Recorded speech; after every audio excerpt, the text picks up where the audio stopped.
प्रेरणा, मेरे कुछ फ्रेंड्स हैं जो बीपीओ में काम करते हैं और वो प्लान कर रहे हैं कि क्या वो सॉफ्टवेयर टेस्टिंग या किसी भी सॉफ्टवेयर वाली जॉब में जा सकते हैं।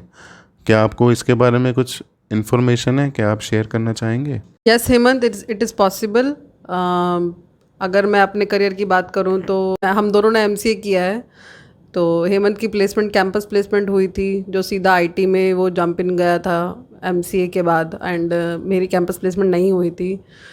And at the time of 2014, due to lots of struggle with off campus, that time we'd use to travel so many places to give the interview. तो ऐसे बहुत सारे लोग हैं जो हमारे साथ के होते हैं, मतलब एमसीए के बाद, बीटेक के बाद करेक्ट आईटी जॉब नहीं मिलती तो बीपीओ सेक्टर ज्वाइन कर लेते हैं। तो मेरे साथ भी यही हुआ। तो मैंने एक BPO, well non BPO join कर लिया था, which is supporting Kindle. But BPO में रहने के बाद day by day I just realizing why have wasting my so much time, because it is comes in over qualified. क्योंकि वहाँ 12th pass out भी काम करते हैं और हम लोग पोस्ट ग्रेड होके भी वहाँ पर काम कर रहे हैं। तो वो होता है ना, थोड़ा सा आपको लगता है कि इतना सारा पढ़ने का क्या फ़ायदा, इतना डिग्री लेने का, इतना टाइम एंड मनी इन्वेस्ट करने का क्या फ़ायदा if you are not in IT. तो एक अंदर से रहता है ना कि आईटी में ही जाना है। तो at the end, after 1 year of service, I just got switch into the I T sector. तो वो पॉसिबल हो पाया बिकॉज पहले तो बीपीओ से सभी निकलना चाहते हैं, मतलब जिन्होंने ये सब डिग्री ली है, बीटेक और एमसी, जो वैसी पढ़ाई करी है एकेडमिक क्वालिफिकेशन की वैसी, तो वो लोग आना चाहेंगे आईटी में। तो तब सबसे बेस्ट मेरे को ईजीएस्ट वे लगता है कि crack the ISTQB and then jump in through the quality engineer testing profile, जो हमने पहली वीडियो में भी डिस्कस किया था। तो 1 साल की सर्विस के बाद, बीपीओ सर्विस के बाद, I studied about the ISTQB and तब मैं इस सेक्टर में आईटी में मूव करा, मैंने manual testing engineer. then gradually I just learn more and more. Now I'm experienced QA, and now again I'm just moving into automation and APIs and security testing.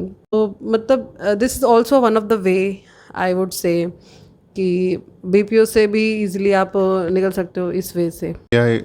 I just want to add, like, I think Prerna want to say that if you are in BPO, by chance you have joined BPO, for whatever reason the opportunity was not there at that time, you can take out time out of your regular schedule, and you can try improving your skill by doing some courses or something like that. As Prerna has mentioned, she has qualified the ISTQB, by which I think someone has suggested her to do that, and she has done that quite good, and that makes her enter to the IT company. तो उसको उस specific certification से help मिली कि वो IT company को join कर पाए, instead of कि वो बीपीओ में ही पूरा टाइम फंसी रहती है और वो कोई एक अच्छी job, it is a good job, I won't say कि वो कुछ गलत है, बट या फॉर गर्ल्स स्पेसिफिकली अगर कोई night shift and all those thing भी आ जाती हैं बीपीओज में, तो वो बैलेंस ख़राब कर देता है आपकी लाइफ का। तो she has done that effort at that time, eight which time it was needed.